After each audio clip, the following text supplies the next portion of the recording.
Jumat 7 November 2025. Boom.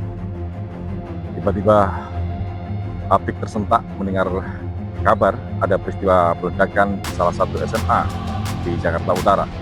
Ingatan masyarakat tentu tidak bisa lepas dari aksi terorisme yang seringkali terjadi di negara ini. Apa hubungannya ledakan tersebut dengan aksi terorisme? Beberapa hari kemudian, Densus 88 dan Badan Nasional Penanggulangan Terorisme juga merilis adanya temuan banyak anak yang terlibat dalam grup-grup terkait dengan kekerasan secara online. Ada apa di balik itu? Ada apa dengan remaja kita? Bagaimana peran orang tua untuk menanggulangi aksi-aksi kekerasan yang dilakukan oleh anak-anak dan remaja? Dan itu patut untuk menjadi kewaspadaan kita bersama. Kita melihat bahwa perempuan-perempuan saat ini mengambil peran yang aktif dalam melakukan aksi terorisme. Mulai kesadaran kan, mulai kesadaran bahwa semua hukum itu diterapkan pada semua, meskipun nanti vonisnya berbeda-beda seperti itu. Saya dorong rekan-rekan semuanya untuk banyak membaca, untuk bisa membandingkan dan sepakat bahwa ideologi Pancasila itu menjadi satu-satunya ideologi negara kita dan itu tidak bisa dinegosiasi lagi. Ya, penting sekali belajar yang banyak, baca yang banyak, ya tetap harus menggunakan logika. Assalamualaikum warahmatullahi wabarakatuh. Kita kembali ke podcast Mata Hati, obrolan tanpa batas. Berapa kali kita bertemu dengan narasumber dari kawan-kawan napiter, mantan napi aksi terorisme, baik dari kawan-kawan Jamaah Islamiyah, kemudian juga beberapa dari mantan kawan-kawan dari JAD. Kali ini kita berbincang dengan sahabat saya, Ibu Milda Istiqomah. Beliau ini adalah pembantu dekan 1 Fakultas Hukum Universitas Brawijaya yang juga konsen terkait dengan gerakan deradikalisasi dan anti terorisme. Assalamualaikum Mbak Milda. Waalaikumsalam Mas Bambang. Terima kasih ini meluangkan waktu dengan saya di podcast Mata Hati. Siap, kami-kami. Kita ngobrol-ngobrol santai aja, Mbak, terkait dengan selama ini yang dilakukan oleh Mbak Milda terkait dengan tesis Mbak Milda ya, terkait dengan peran perempuan dan anak dalam aksi terorisme. Seperti apa itu gambarannya, Mbak, selama ini yang diamati oleh Mbak Milda, peran perempuan dan anak itu? Jadi memang di beberapa tahun terakhir, Mas Bambang, saya juga sudah melakukan penelitian ya, khususnya terkait dengan peranan perempuan dan anak dalam jaringan ekstremisme gitu. Nah, saya juga sudah sampaikan di beberapa hasil penelitian tersebut yang sudah dituliskan dalam jurnal dan juga saya sampaikan di beberapa podcast dan juga wawancara bahwa sebetulnya di 10 tahun terakhir ini memang trennya cukup substansial ya kenaikannya ya. Artinya kalau misalnya kita melihat dari 2015 saja sampai kemudian 2016 itu kita melihat bahwa perempuan-perempuan saat ini mengambil peran yang aktif dalam melakukan aksi terorisme. Dimana kalau di kasus di 2016 itu ada kasus bom panci itu ya, ada seorang perempuan ibu rumah tangga yang karena ideologinya kemudian rencananya tujuannya kan waktu itu ingin menyerang Istana Presiden gitu ya, tapi akhirnya bisa digagalkan. Kemudian kita beralih lagi di tahun 2018 ada seorang ibu yang kemudian membawa 2 anaknya meledakkan gereja katedral di Surabaya. Kemudian lanjut lagi ada seorang perempuan yang dengan suaminya itu meledakkan gereja katedral di Makassar. Nah dari 10 tahun terakhir itu kemudian kita melihat bahwa ada tren yang cukup signifikan dalam kenaikan peran. Yang mana perempuan saat ini mengambil peran yang cukup aktif dalam menjalankan aksi terorisme. Ini berbeda sekali ketika kita melihat angka statistik yang di 2002. Perempuan-perempuan Jamaah Islamiyah itu tidak pernah ada yang berada di garis depan. Di depan ya. Iya. Mereka adanya di belakang layar dan tugas mereka itu hanya satu, memastikan bahwa ideologi jihad yang dipercaya itu akan diturunkan kepada anak-anak mereka dan mereka membantu support secara logistik bagi laki-lakinya. Nah, tren itu kemudian sangat berubah karena apa? Banyak faktor. Salah satunya adalah misalnya banyak terjadi penangkapan terhadap anggota teroris tersebut. Yang mana karena saking banyaknya, jumlah total kan sekitar 1.500 yang kemudian sudah ditangkap dan diproses secara hukum gitu ya. Artinya apa? Artinya perempuan-perempuan ini akhirnya mengambil peran gitu. Nah, itu yang menurut saya kita agak kecolongan. Kita dalam artian ya seluruh aspek ya, seluruh stakeholder mulai dari pemerintah, aparat penegak hukum, bahkan saya sebagai peneliti dan juga akademisi melihat bahwa ini satu kecolongan yang luar biasa. Karena terfokus pada mereka yang ada Pelakunya, di frontline ya, pelaku laki-lakinya. Gitu. Padahal peran perempuan itu sangat penting sekali. Sangat penting sekali. Dan ini juga kalau misalnya kita cari apa yang menyebabkan kita sampai kecolongan, kita tidak bisa kemudian melepaskan fakta bahwa ya budaya patriarki di negara kita masih sangat luar biasa. Yang kemudian menghilangkan agensi dari perempuan, menganggap bahwa perempuan Indonesia itu lemah, perempuan Indonesia itu tidak akan mampu berbuat yang sekejam dan sekeji itu begitu. Sehingga menegasikan peran perempuan itu sendiri, hanya sebagai supporter. Tapi setelah kemudian banyak kejadian gitu ya, ternyata perempuan-perempuannya ini luar biasa. Karena mereka sudah sangat ideologi mereka juga sudah sangat luar biasa gitu ya. Nah, baru kemudian di 3 tahun terakhir, di 5 tahun terakhir saya juga melihat bahwa upaya pencegahan ini juga termasuk deradikalisasi, program deradikalisasi ini menyasar perempuan dan anak. Begitu. Ya, kalau kita melihat tren sekarang ya, mungkin aksi terorisme sudah mulai menurun ya. Tetapi kan potensi itu pasti selalu ada kan, suatu saat akan muncul. Kalau kita lihat 2 minggu kemarin atau berapa hari ya? 10 hari ya, 7 November. 7 November 10 hari kemarin ada aksi di Jakarta di SMA Negeri 72 ya. Yang melibatkan anak-anak. Itu melihatnya seperti apa, Pak Wida? Ya, itu sekali lagi Mas, kalau misalnya kita melihat dari pola, itu sebetulnya sudah kita prediksikan cukup lama gitu ya. Bahkan dari 2018, 2019 ketika kemudian banyak aksi dilakukan oleh perempuan dan perempuan itu tidak bisa dilepaskan dari anak gitu ya. Pada saat itu saya merujuk pada penelitian Wahid Institute melaksanakan survei di hampir seluruh SMA begitu ya di Jakarta dan sekitarnya, dan itu hasil dari survei itu menunjukkan bahwa sekitar 70% siswa SMA itu memiliki tingkat ideologi ekstremisme yang cukup tinggi. Cukup tinggi ya. Di mana salah satu pertanyaannya yang cukup mengejutkan itu adalah bahwa mereka tidak setuju dengan ideologi Pancasila. Dan harusnya diganti dengan ideologi yang lain gitu. Itu menunjukkan bahwa sebetulnya itu adalah bom waktu. Kalau kita tidak cepat-cepat melakukan upaya preventif, ini yang terjadi. Harus ada evaluasi ya terkait dengan kurikulum pendidikan kita kurikulum, dan juga bagaimana peran orang tua dan juga peran pendidik ya. Khususnya di remaja kita. Meskipun kalau kita melihat kasus yang di peledakan SMA 72 kemarin Mas, meskipun dari hasil pengungkapan dari tim penyidik kan mengungkapkan bahwa tidak ada afiliasi dengan organisasi ekstremisme atau organisasi terorisme.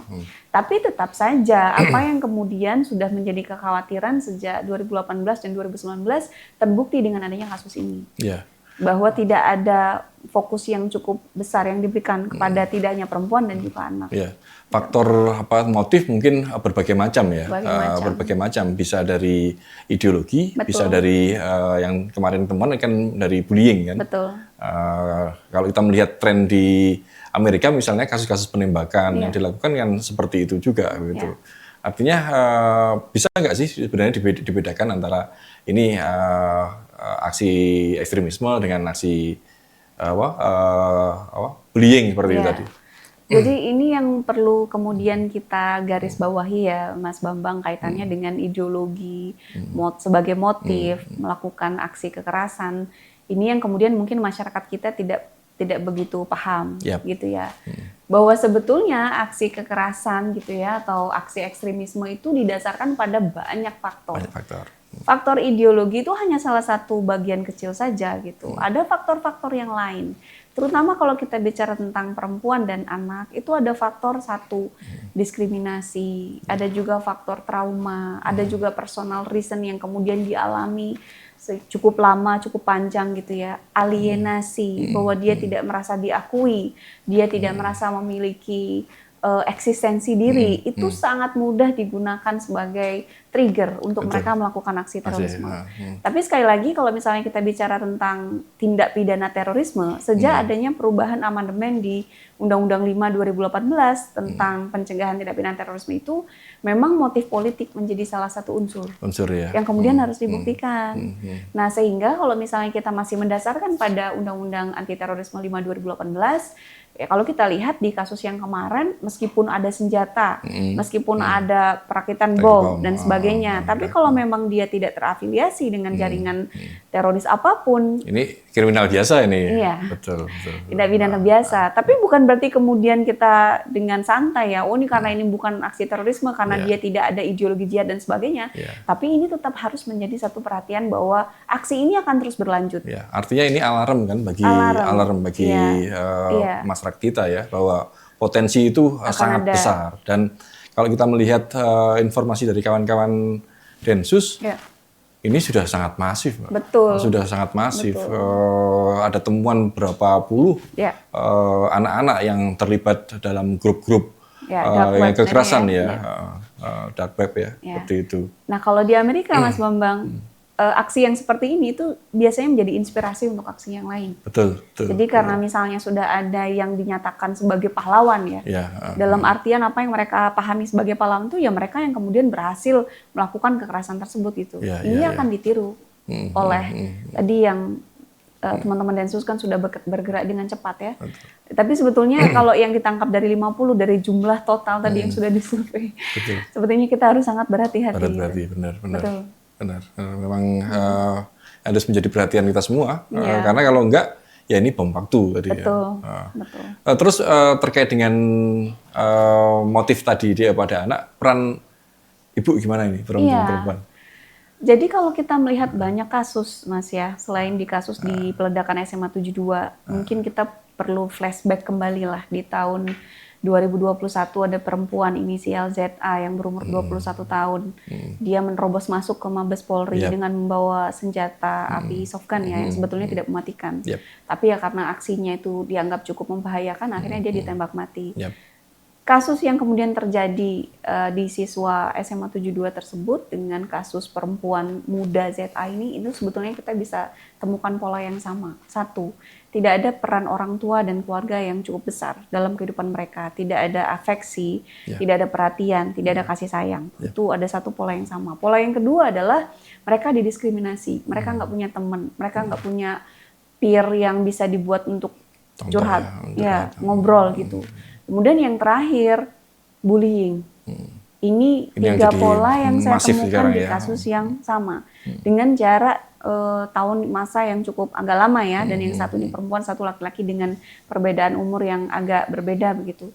Tetapi kalau kita lihat ya memang tekanan-tekanan, jadi kalau dilihat dari perspektif kriminologi, mengapa seseorang itu melakukan aksi kejahatan, itu ada yang disebut dengan strain teori kan ya Mas, yang dikeluarkan oleh Robert K. Merton, yang menyebutkan bahwa seseorang tuh melakukan kejahatan karena ada tekanan. Nah tekanannya ini yang luar biasa, bisa jadi tekanan ekonomi, bisa jadi tekanan sosial. Bullying ini menjadi salah satu bentuk tekanan yang mana ketika anak itu tidak bisa kemudian melampiaskan emosinya dengan baik, dengan benar, maka yang diambil caranya adalah yang seperti itu. Nah, kita mempertanyakan kembali di mana peran guru, di mana peran, kalau kita dulu kan ada guru BK begitu ya, yang setiap saat kita itu sebetulnya diawasi dan segala macam. Ini yang perlu kita evaluasi kembali.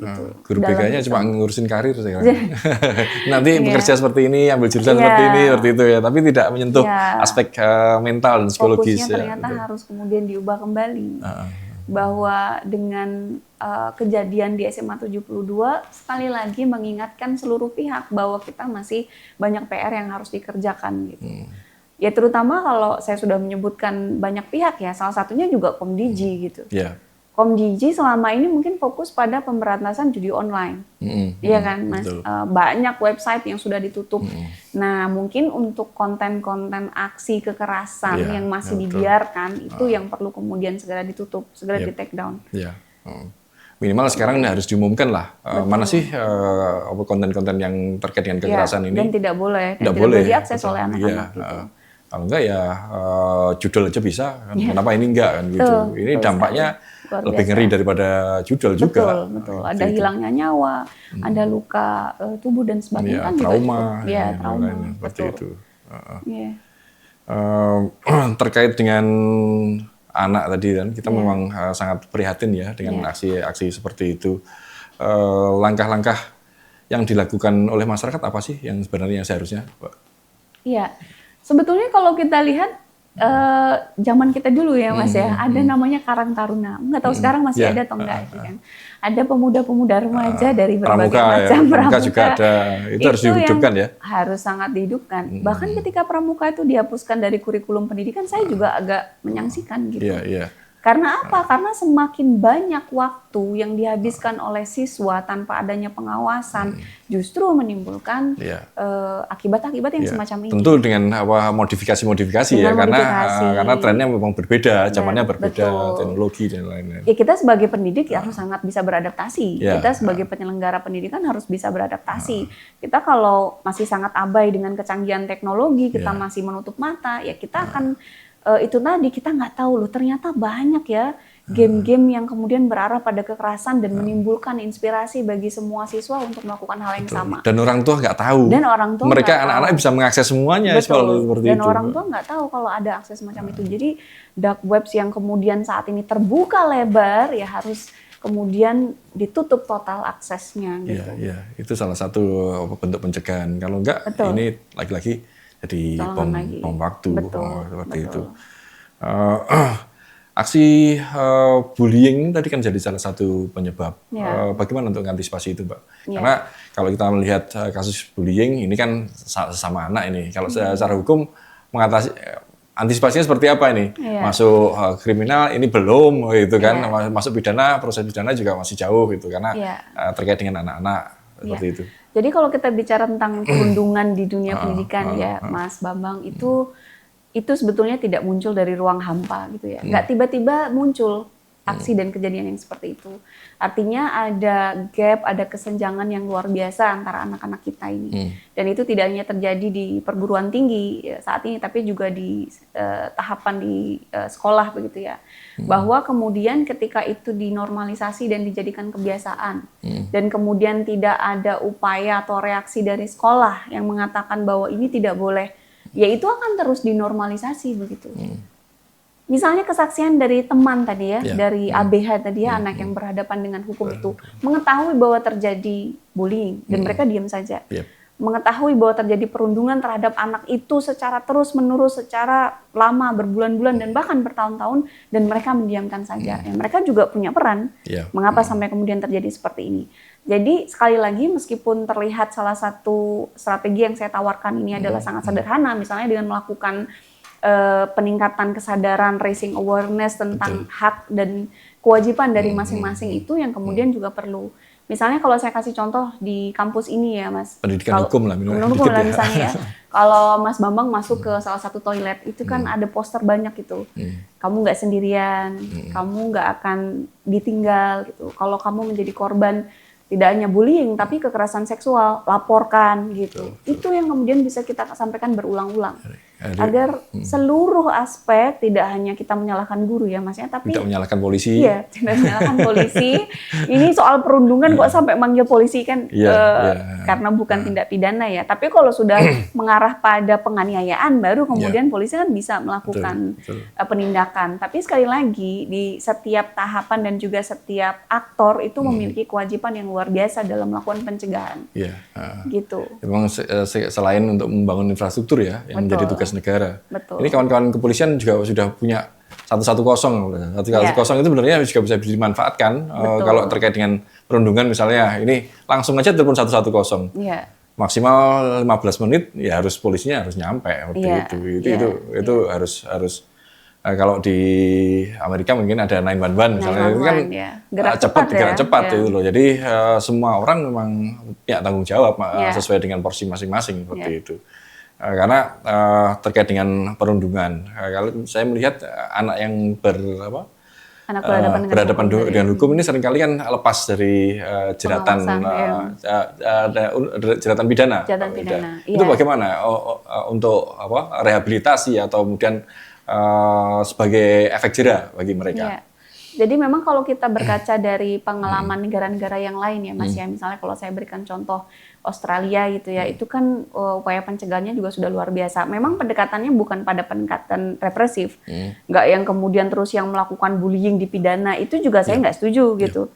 Kalau sedikit-sedikit dipidana, sedikit-sedikit ditahan, itu juga akan menimbulkan efek yang luar biasa juga bagi gitu. anak-anak. Anak kemudian karena melakukan bullying terus harus dipidana, kemudian dia masuk ke lapas anak pun itu juga akan menimbulkan Bahkan kalau trauma kemudian yang luar biasa. korbannya meninggal? Nah itu baru, ya itu baru kemudian di kasus yang mahasiswa Udayana kemarin, itu kan juga harus dilakukan penyidikan ya, apa yang menjadi penyebab gitu. Tapi kan yang menarik itu di setiap ada kasus CCTV-nya selalu rusak, kan gitu. Jadi masih mau dilihat apakah dia lompat karena lompat memang keinginan untuk bunuh diri, ataukah dia lompat karena didorong. Itu kan masih dalam proses ya, dan sampai saat ini kita masih menunggu begitu. Tapi memang kalaupun misalnya perbuatan itu ingin dikategorikan sebagai sebuah tindak pidana, ya harus ada unsur misalnya bahwa dia mendorong untuk melakukan bunuh diri, itu baru bisa dikategorikan sebagai perbuatan kalau pidana. verbal memang sulit ya, tapi kalau sulit, kekerasannya langsung fisik bisa didorong misalnya ke sana ada penganiayaan, itu kan masuk dalam tindak pidana penganiayaan, ataupun misalnya ada dorongan untuk kemudian melakukan bunuh diri, itu juga kemudian bisa dikategorikan gitu. Bahkan untuk anak di bawah umur? Tetap bisa Mas, jadi untuk seluruh tindak pidana sebetulnya juga bisa dikenakan begitu. Hanya saja ketika anak ini kemudian masih berumur di bawah 14 tahun, itu ada beberapa tindakan yang bisa diterapkan, bukan putusan pidana penjara. Tapi kalau dia sudah 14 sampai 18 tahun, maka undang-undang SPPA kita menyebutkan bahwa untuk anak tersebut dapat dipidana. Betul. Gitu. Ini memang harus menjadi perhatian ya, dan masyarakat harus tahu bahwa jangan hanya karena anak di bawah 18 tahun kemudian bebas gitu. Nanti tidak dihukum seperti itu, tidak bisa. Sudah harus ada mulai kesadaran kan, mulai kesadaran bahwa semua hukum itu diterapkan pada semua, meskipun nanti vonisnya berbeda-beda seperti itu. Jadi ketika ada anak yang kemudian berhadapan dengan hukum tadi ya, mulai dari 14 sampai 18 tahun, kalaupun misalnya ada anak yang melakukan tindak pidana pembunuhan yang mana ancaman pidananya itu tawuran misalnya. Menimbulkan kematian gitu ya. Nah itu kan kalau misalnya di ancaman pidananya maksimal itu pidana mati atau seumur hidup. Tapi untuk anak itu hanya dikenakan maksimal 10 tahun. Tapi tetap bisa juga dipidana untuk memberikan efek jera tadi. Gitu. Karena kalau tidak ada ada hukum yang dikenakan, pasti tidak jadi efek jera. Karena kalau kita melihat seringkali kan muncul di masyarakat itu tawuran, tawuran antar pelajar, tawuran antar perguruan silat. Ini kan yang melibatkan anak-anak gitu loh, dan mereka bebas-bebas saja. Ini kan ini tidak bisa dibiarkan seperti itu. Gitu. Makanya ini harus menjadi konsen bagi orang tua, masyarakat, bahwa hukum itu berlaku untuk semuanya. Seperti itu. Mungkin ada pesan khusus Mbak untuk orang tua atau adik-adik ya, remaja-remaja ke depan agar tidak terlibat dalam kekerasan atau kemudian ekstremisme. Karena saya mumpung ingat nih tadi, orang melihat ekstremisme itu seringkali dengan ideologi kanan kan. Dan kalau sekarang melihat tren saat ini bukan kanan, ini kiri juga gitu loh. Kanan mentok, ini ada kiri mentok gitu loh. Itu seperti apa Mbak? Gambaran. Saya merespon yang pertama dulu ya Mas ya, soal ideologi itu jadi ideologi yang ekstrim. Ya, itu yang memang bisa dikenakan pemidanaan. Kalau misalnya ideologi itu saya simpan di dalam kepala saya, gitu ya. Contohnya misalnya, saya menganggap bahwa sosialisme itu adalah paham yang paling tepat untuk diterapkan di Indonesia. Tapi ketika kemudian saya hanya menyimpan itu sebagai sebuah pemikiran, tidak bisa dipidana. Cuma baca-baca buku, nggak Cuma masalah. baca buku nggak dipidana gitu. Apalagi bukunya. Tapi kalau itu kemudian saya wujudkan dalam perbuatan, yang mana perbuatan itu tujuannya adalah untuk mengganti ideologi negara Pancasila, dan saya mewujudkan dengan unsur kekerasan, ya bisa dipidana.